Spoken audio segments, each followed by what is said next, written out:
Why? What? Sal? What? What do you... Yeah? Yeah? You gotta film a video, bud. Okay. I'll be right there. Okay. That was cool! Pokemon Sword and Shield. These Pokemon games have got to be the most controversial and polarizing Pokemon games ever. The biggest problems obviously being no national dex and very subpar graphics in certain parts of the game, but we'll get to that later. For now, let's focus on the positives, the good things about Pokemon Sword and Shield. First of all, I don't think this game actually looks that bad. Like, on first glance, I think, look at this. I mean, I think it looks pretty good. Again, I will get to that later of the certain parts where it just doesn't look as good, but on first glance, I think this is a pretty decent looking Pokemon game, and objectively, I think, mainline Pokemon games, I think objectively this is the best looking it's ever been. But, we'll get to the bad parts later. First of all, they got Pokemon in the overworld just like they had in Let's Go, and that just brings so much more life out of these games. Like, that is how Pokemon should be. Pokemon roaming the world as you're exploring it. That looks fantastic. Everything in the first route, everything, you know, in the first couple moments of the game, I think looks really good. And that goes for the most of the game. It's only when you hit the wild area when it gets really, really tough to defend. This looks great. This looks amazing. Oh my god, is that a stadium over there?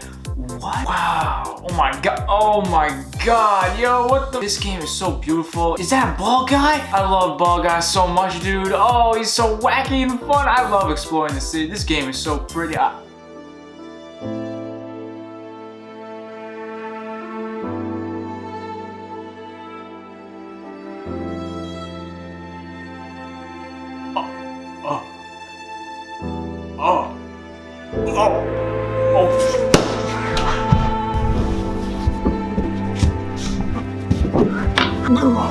What the f happened here? The wild area was supposed to be this vast, beautiful landscape for Pokemon to run free in.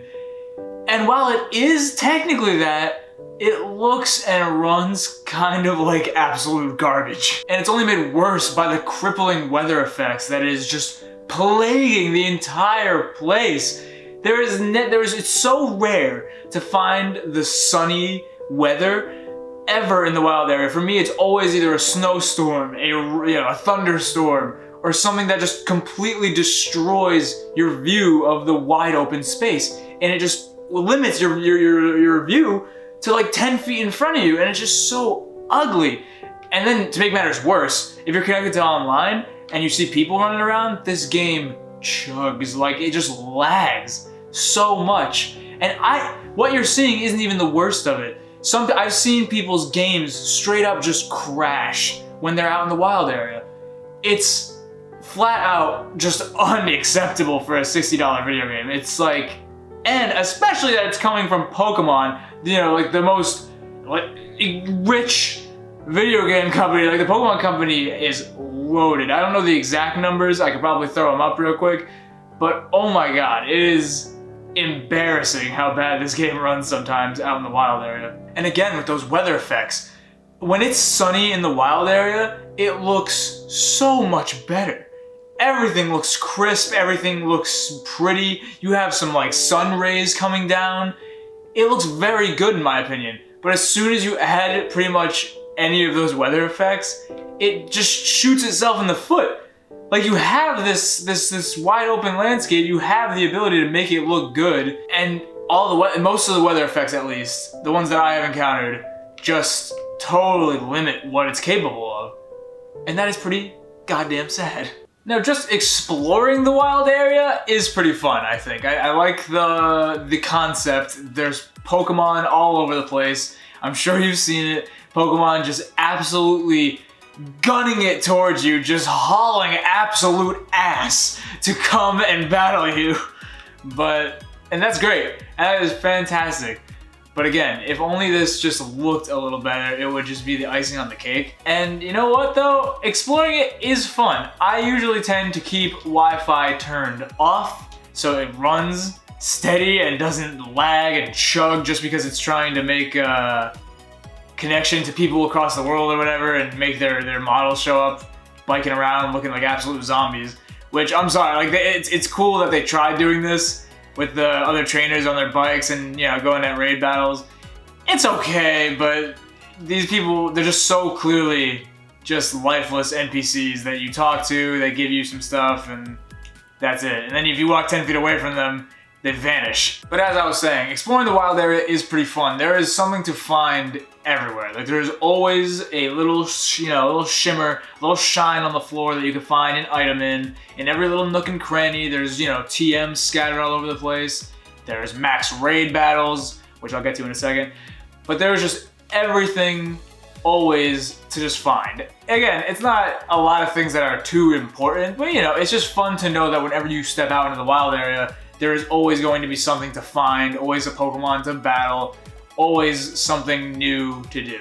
And getting back to max raid battles, these are actually one of my favorite parts of the entire game. I thought that the, you know, Gigamaxing and Dynamaxing and these raid battles were just gonna be another gimmick, but it turns out they're actually extremely fun. Like, even without other people, because don't even get me started on the internet, that's another point I'll make in a second. They just feel so epic, and when you do it with other people, and even with the, you know, the NPCs, it feels like you're working as a team against this just absolute boss. And Dynamaxing, oh my god, I thought I was gonna hate it. Honestly, I was like, why take out Mega Evolutions? Z moves were probably my least favorite of all these gimmicks, but oh my god, Dynamaxing, for some reason, you just get this like, this excitement, you know what I mean? Like, here's my big boy coming out, ready to just absolutely annihilate whatever is in its path. And it just, for some reason, it just feels like you're having like a kaiju battle, you know what I mean? Like your Pokemon is Godzilla. I think the main reason I like Dynamaxing so much is because of the gym battles. The gym challenge, the gym battles, everything about the gyms in this game are 10 out of 10, like probably my favorite part of this entire experience. The gym battles are so good, so fun. The music, oh my god, the music.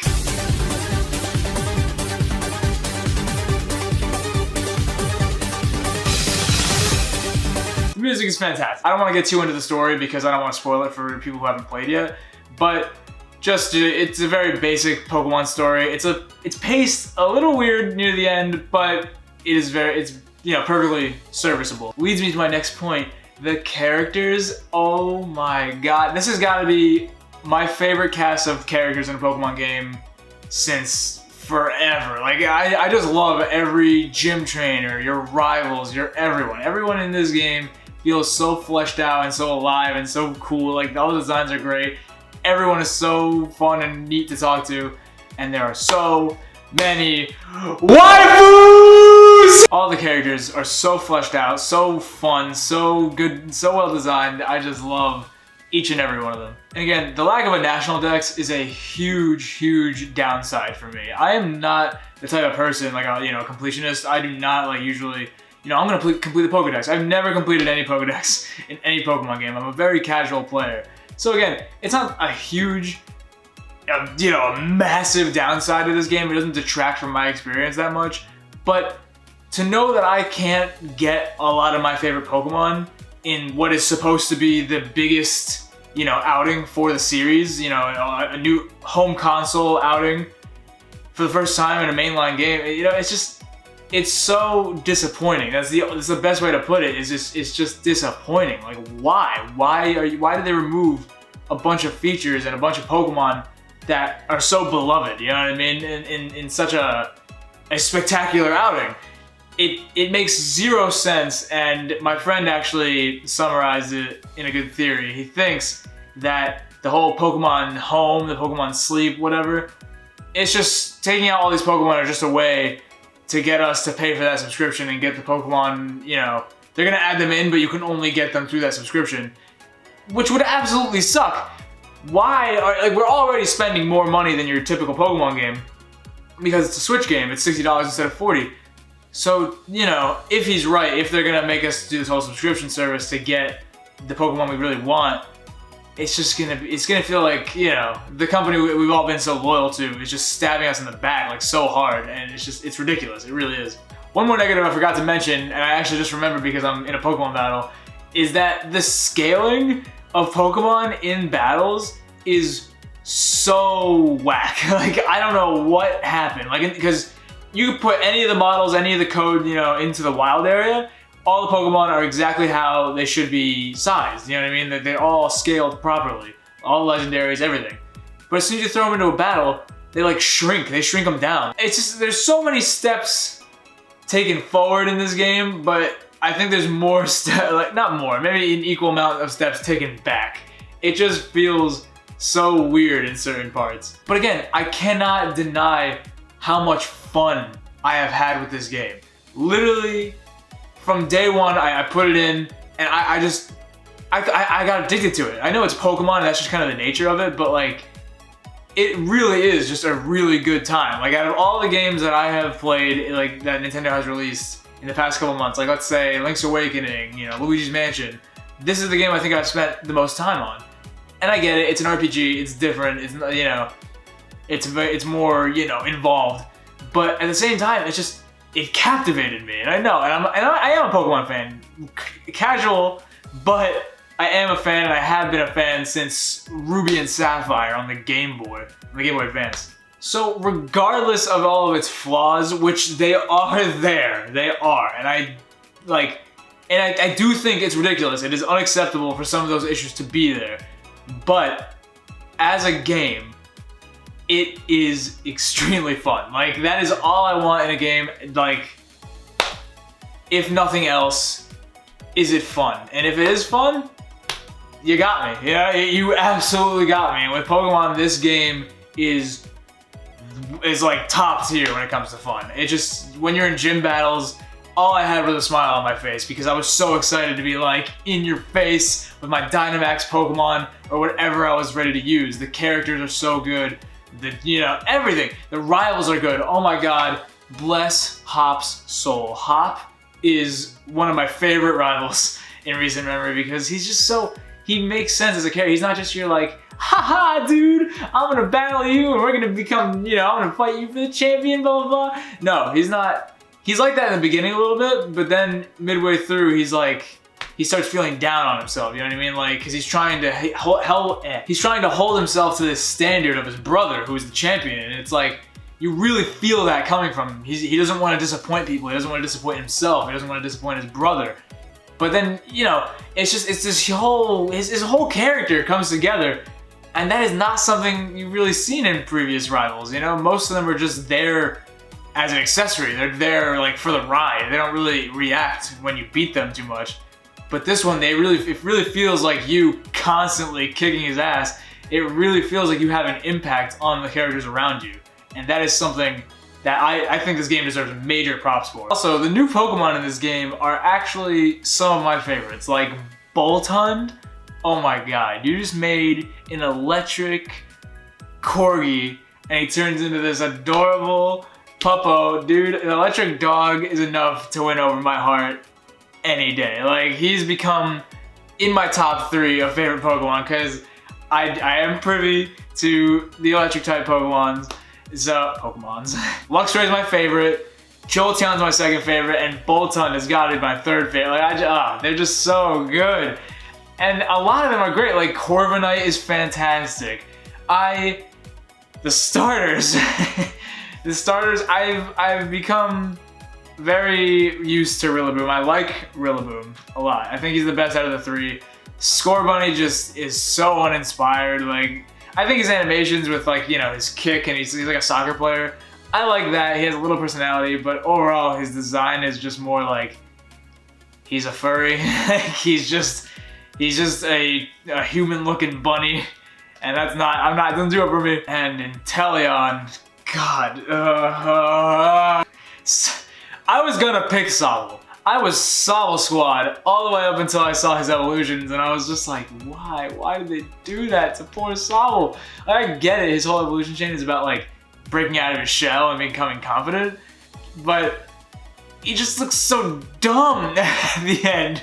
Like, why is he all like, he's so skinny. He was like this adorable little chameleon, and there was so much potential. I saw so many fan arts of like what could have been, and I was like, that looked awesome. And what he became is just not what I expected at all.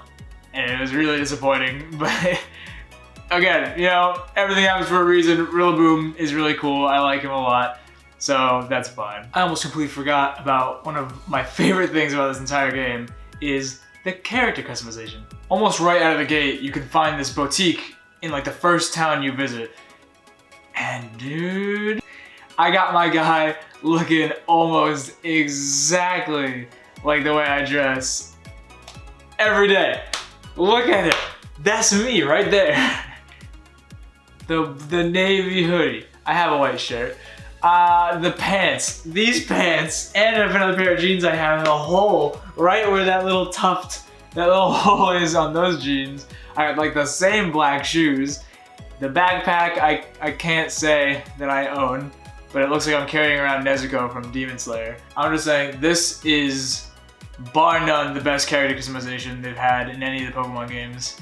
I think, because I was able to match the look that I wear every day perfectly. Almost. The hair salon for guy trainers could be a little more robust. There's like a few choices. Shut up! There's very limited choices for guys in the hair salon, while girls have all kinds of different options. And I get it, most guys don't really do anything crazy with their hair, but I couldn't get exactly what I had going on, so the basic one worked pretty well for me. This game does have its issues, and I'm not trying to hide those. Everything that I was talking about should be addressed in future iterations. I mean, a lot of it is pretty unacceptable, but if you're just looking for a fun Pokemon game, this knocks it out of the park. That's really all I can say about this game. I mean, it's just that it's fun. Yeah, you know, it's Christmas time now, and you know, this if you wanna get a Switch, if you're getting a Switch, if you're a parent looking to get your kid a Switch, this is one of the top games I can recommend for the holiday season. That's it. I'll see y'all later. Thanks for coming to my video. I'm not child friendly. Copa, f you. I'm not child friendly. That's it. That's all I gotta say about that. I'm gone. Goodbye. Thank you. Please comment, like, and subscribe.